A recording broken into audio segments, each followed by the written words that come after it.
warahmatullahi wabarakatuh. Perkenalkan kami dari kelompok satu. Di sini kami akan memaparkan analisis risiko kebangkrutan dari, PT Nokia. Sebelumnya, perkenalkan, saya Cica Dewi Ramasari dengan NIM 14022200091. Perkenalkan, saya Papa Pembusan dengan NIM 14022200083. Perkenalkan, nama saya Cesinita Sebayang dengan NIM 140222008. Perkenalkan, nama saya Bentang Raufio dengan NIM 1402220101. Perkenalkan, nama saya Muhammad Fikri Masyarafi dengan NIM 104022381354. Jadi, latar belakang dari analisis kami yaitu perusahaan Nokia berasal dan berkembang di sebuah desa yang ada di Finlandia. Awalnya hanya sebuah perusahaan kertas, kemudian berkembang menjadi perusahaan elektronik di tahun 1960. Nokia sempat menjadi leader bagi semua perusahaan ponsel yang ada di dunia. Sayangnya, perusahaan lain mulai bermunculan dengan tenaga ahli yang berkompetensi di mana koneksi data menjadi sebuah sistem komunikasi data di masa depan. Nokia baru menyadari hal ini di tahun 2013 saat divisi hardware Nokia diakuisisi oleh Microsoft dan itulah akhir dari masa kejayaan Nokia. Tidak menjadikan mereka sadar, smartphone Nokia yang mempunyai platform Symbian dianggap gagal dan tidak diterima di pasaran karena tidak menarik perhatian konsumen yang ingin mendapatkan smartphone yang user-friendly dan compatible dengan berbagai aplikasi yang mereka butuhkan. Eh, Berbeda dengan perusahaan lainnya, mereka selalu merasa puas dengan apa yang sudah mereka kerjakan. Tidak melakukan inovasi artinya tidak mampu menyelamatkan perusahaan dari ketergantungan pada bidang usaha tersebut. Persaingan dengan pemain seperti Apple, Samsung, dan Google tak pelak menjadi alasan lesunya bisnis yang dijalankan oleh Nokia. Nokia juga menutup dua kantor di Cina dan merumahkan karyawannya. Aksi ini dilakukan sebagai bagian dari upaya perusahaan untuk menata ulang operasionalnya di pasar smartphone terbesar di dunia tersebut. Penelitian ini eh, dianalisis kasus kebangkrutan Nokia bertujuan untuk menyelidiki secara mendalam berbagai faktor yang berkontribusi pada kejatuhan perusahaan. Untuk analisis kebangkrutan analisis likuiditasnya, rasio lancar Nokia mengalami tren peningkatan dari tahun 2019 hingga 2022, menunjukkan peningkatan kemampuan perusahaan untuk memenuhi kewajiban jangka pendeknya. Namun pada tahun 2023 rasio lancar mengalami penurunan. Penurunan rasio lancar pada tahun 2022 dapat menjadi indikator potensi resiko kebangkrutan. Hal ini menunjukkan bahwa Nokia memiliki sedikit aset lancar untuk memenuhi kewajiban jangka pendeknya dibandingkan tahun-tahun sebelumnya. Untuk rasio kas untuk Nokia berfluktuasi antara 5.467 dan 694 selama 5 tahun. Terakhir ini eh, terakhir ini menunjukkan bahwa kemampuan perusahaan untuk memenuhi kewajiban jangka pendeknya sedikit berbeda selama periode ini. Selanjutnya ada analis kebangkrutan atau analis solvabilitas. Di sini yang pertama ada debt equity ratio atau DER. PT Nokia memiliki debt equity ratio yang menunjukkan tren penurunan selama periode tahun 2019 hingga 2023. Yang pertama, pada tahun 2019, DER perusahaan berada pada persentase 154%. Ini mengindikasikan bahwa jumlah utang perusahaan jauh lebih besar dibandingkan dengan ekuitas yang dimiliki, menunjukkan tingkat leverage yang ekstrim. Di tahun 2020, DER mengalami kenaikan cukup signifikan menjadi sekitar 188%. Pada tahun 2021, DER menurun menjadi sekitar 129%. Penurunan ini menunjukkan bahwa perusahaan berhasil memperbaiki struktur modalnya dengan mengurangi utang dan meningkatkan ekuitas. Di tahun 2022, penurunan DER berlanjut dan mencapai sekitar 100%. Ini merupakan tingkat yang masih cukup tinggi, namun jauh lebih baik dibandingkan tahun-tahun sebelumnya.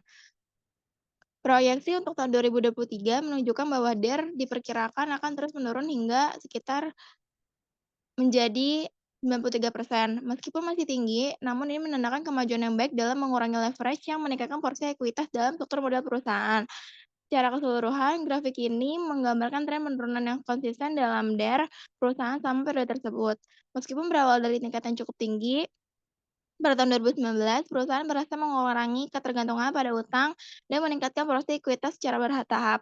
Penurunan DER ini merupakan tanda positif dalam pengelolaan struktur modal perusahaan dan mengurangi resiko leverage yang berlebihan.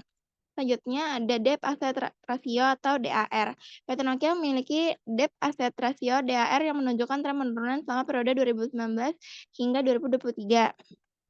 Pada tahun 2019, DAR perusahaan berada pada tingkat yang cukup tinggi, sekitar 61%. Ini mengindikasikan bahwa sebagian besar aset perusahaan dibiayai oleh utang, menunjukkan tingkat leverage yang tinggi. Pada tahun 2020, DAR mengalami kenaikan menjadi sekitar 65%. Meskipun masih lebih rendah dari 2019, kenaikan ini bisa menjadi sinyal bahwa perusahaan kembali meningkatkan penggunaan utang untuk membiayai operasional dan ekspansinya.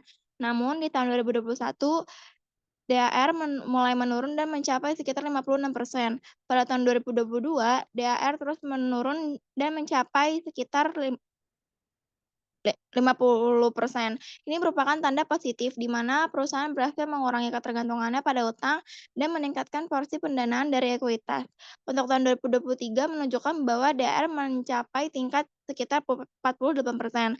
Meskipun sedikit menurun dari tahun 2022, tingkat ini masih cukup tinggi dan mengindikasikan risiko leverage yang signifikan.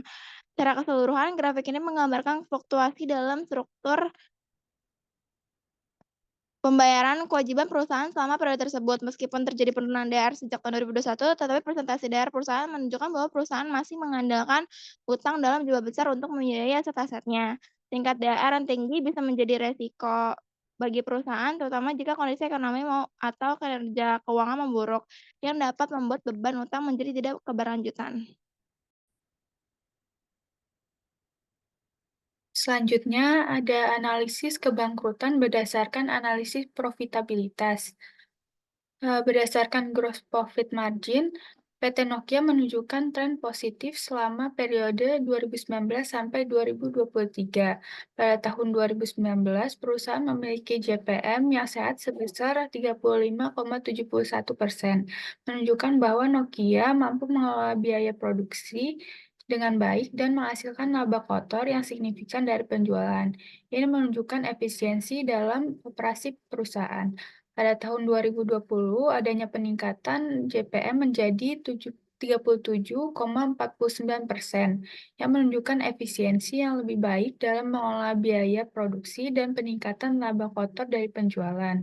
Pada tahun 2021, JPM meningkat lebih lanjut menjadi 39,79%, menunjukkan bahwa perusahaan terus memperbaiki efisiensi biaya produksi dan meningkatkan laba kotor.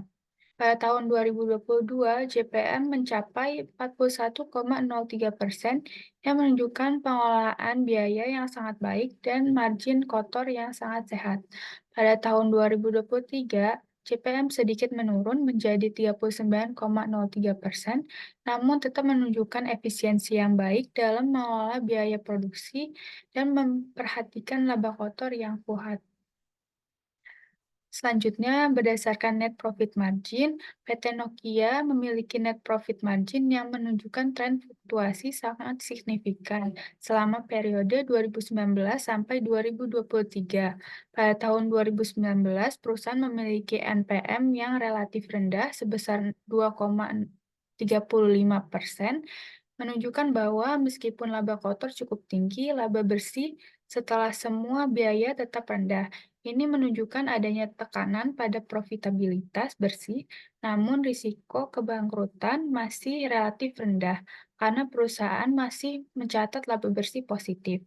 Pada tahun 2020, NPM negatif sebesar minus 13,31%, menunjukkan bahwa Perusahaan mengalami kerugian bersih pada tahun 2020.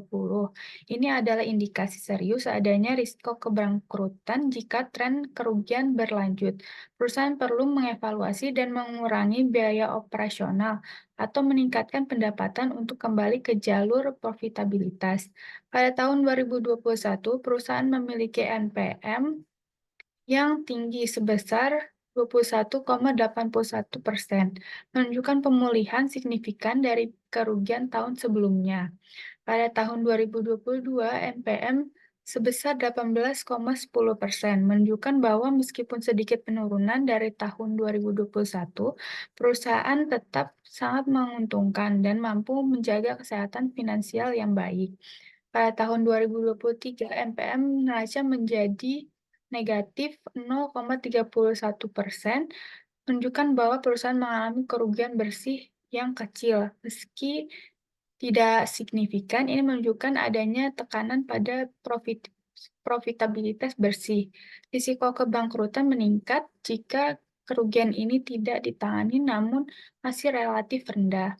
Secara keseluruhan dapat disimpulkan bahwa tahun 2019 dan 2022 menunjukkan risiko kebangkrutan yang rendah dengan margin keuntungan yang positif. Tahun 2020 merupakan tahun tertinggi risiko kebangkrutan karena perusahaan mengalami kerugian bersih yang signifikan. Tahun 2021 menunjukkan pemulihan yang kuat, menurunkan risiko kebangkrutan secara signifikan dengan peningkatan yang signifikan pada NPM. Tahun 2023 menunjukkan adanya sedikit tekanan pada profitabilitas bersih dengan NPM negatif kecil. Namun, risiko kebangkrutan masih relatif rendah jika perusahaan dapat segera kembali ke jalur profitabilitas. Nah, baik. Perkenalkan, nama saya Muhammad Fikri Masalfi. Pada saat ini saya akan menjelaskan tentang kesimpulan.